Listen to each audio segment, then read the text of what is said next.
क्या हुआ? जब प्रयागराज महाकुंभ के दौरान एक साधु को गंगा स्नान करने से रोका गया, उसके बाद प्रयागराज के उस गंगा घाट पर जो चमत्कार हुआ, उसे देखकर आपके पैरों तले जमीन खिसक जाएगी। साल 2025 के जनवरी माह में प्रयागराज में सदी का सबसे बड़ा महाकुंभ लगने वाला है।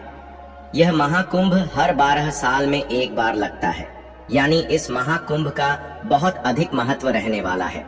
गंगा में स्नान करने का बहुत महत्व रहता है। इसी वजह से देश और दुनिया से कई लोग प्रयागराज के इस महाकुंभ में पहुंचने वाले हैं। लेकिन अभी हाल ही में जो घटना सबके सामने निकल कर आ रही है, उसने सभी के होश उड़ा दिए। जहां पर एक साधु महाराज को गंगा नदी में स्नान करने से रोका गया। कोई भी महाकुंभ साधुओं के बिना अधूरा है, क्योंकि यह साधु संतों के आगमन और स्नान से ही संपूर्ण माना जाता है। देव भर से साधु महाकुंभ शुरू होने के कई दिनों पहले ही प्रयागराज पहुंच जाते हैं। इस घटना की शुरुआत होती है मध्य प्रदेश के महेश्वर में रहने वाले राधानंद जी महाराज से। राधानंद जी महाराज रोजाना सुबह 4 बजे उठकर ठंडे पानी से स्नान किया करते थे और भिक्षा प्राप्त करने के लिए निकल जाते थे। उन्होंने अपने जीवन काल में सांसारिक सुख का त्याग करके कई तपस्याएं की और कई सिद्धियां हासिल की। वे महेश्वर के घाट पर ही निवास करते थे। जब उन्हें प्रयागराज महाकुंभ लगने की खबर मिली, तो वे महाकुंभ में जाने के लिए बहुत उत्साहित थे। वे तकरीबन 1 माह पूर्व महाकुंभ में पहुंचना चाहते थे, क्योंकि वे वहीं पर 2 से 3 महीने बिताना चाहते थे। उनका ऐसा कहना था कि महाकुंभ वह पवित्र समय होता है जहां पर देवी देवता स्वयं उस स्थान पर मौजूद होते हैं। वहां पर तप करना, साधना करना, भगवान का ध्यान कर बहुत ज्यादा फलदायी होता है। अगले दिन सुबह राधानंद जी महाराज जब प्रयागराज पहुंचे तो सुबह के 8:30 बज रहे थे। सुबह 4 बजे उनका स्नान करने का दैनिक नियम था।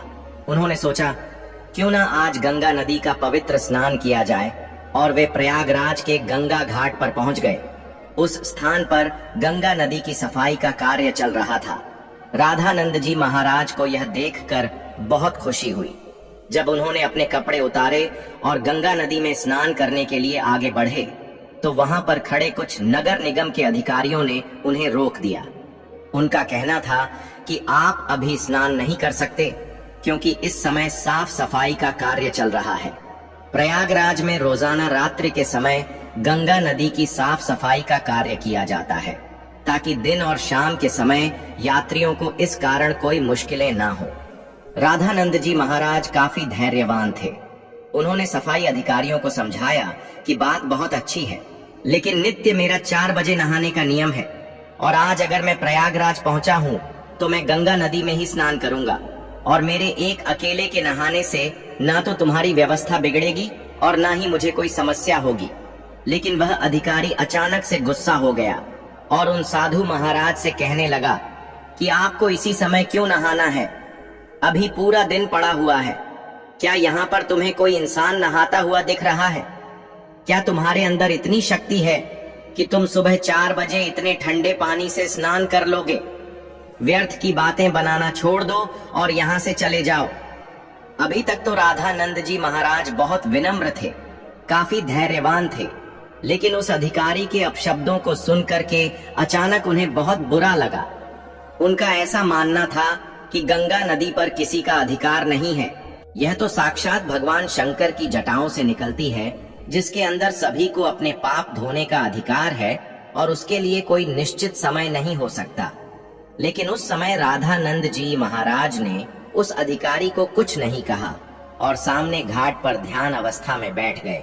सबको लग रहा था कि वे साधु महाराज मान गए हैं और पीछे हट गए हैं। अब जब पुनः गंगा नदी के अंदर साफ सफाई की मशीनों को शुरू किया गया, तो अचानक से एक बहुत बड़ी घटना घट गई। वे सभी मशीनें शुरू होने का नाम ही नहीं ले रही थी। ऐसा लग रहा था मानो वह जाम हो गई हो या उनके अंदर बहुत सारा कचरा फंस गया हो। अधिकारियों ने मशीन को देखा, परखा और उसके अंदर का सारा कचरा बाहर निकाल दिया। सबको उम्मीद थी कि अब मशीनें कार्य करने लगेगी, लेकिन फिर जब मशीन शुरू की गई तो कोई भी मशीन चालू होने को तैयार ही नहीं थी। सभी अधिकारी बहुत हैरान थे, किसी की भी समझ नहीं आ रहा था। लेकिन जब मशीन चालू नहीं हुई तो कई मैकेनिकल इंजीनियरों की टीम को मशीन देखने के लिए बुलाया गया। उन सभी मैकेनिकों ने मशीनों को अच्छी तरह से जांचा परखा और यही पाया कि मशीन तो एकदम सही है, लेकिन इसके चालू न होने का कारण किसी को समझ नहीं आ रहा था। राधानंद जी महाराज अभी भी उसी घाट पर ध्यान अवस्था में बैठे हुए थे। गंगा नदी का साफ सफाई का कार्य उस दिन रुका हुआ था। सभी लोग बहुत हैरान थे। उस समय जो मैकेनिकल इंजीनियर वहां पर मशीन सही करने आया था, उसने जब राधानंद जी महाराज को देखा तो उसकी आंखें खुली की खुली रह गई। वह राधानंद जी महाराज के चरणों में गिर गया और बाबा उसे आशीर्वाद देने लगे।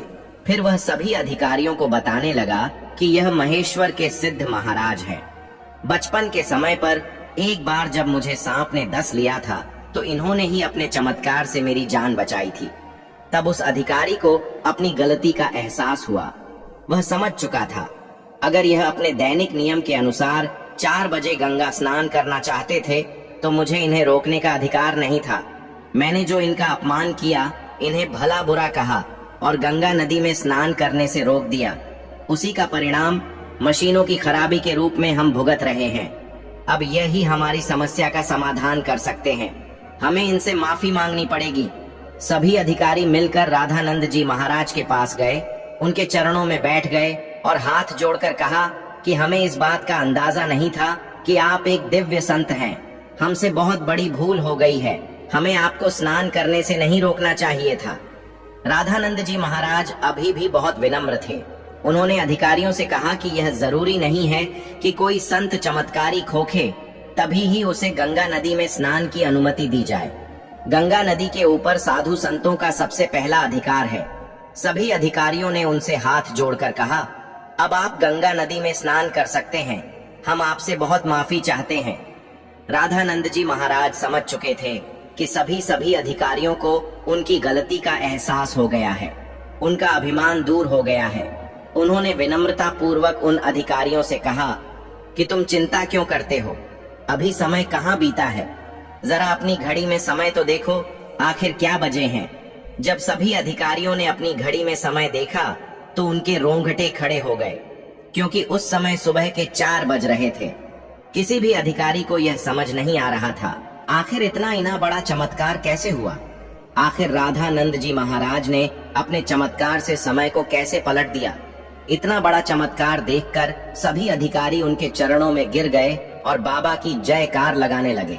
इस चमत्कारी घटना के बाद सब लोग उन्हें मान गए और उनके दास बन गए, जिसके बाद वे सुबह 4 बजे अपने नित्य कर्म के अनुसार वे गंगा नदी में स्नान करने पहुंचे और इधर मशीनों को फिर से काम करना शुरू कर दिया। सारी मन एक साथ चालू हो चुकी थी, जिससे यह प्रमाणित हो गया कि यह मशीनें केवल रामानंद जी महाराज के इशारे का इंतजार कर रही थी।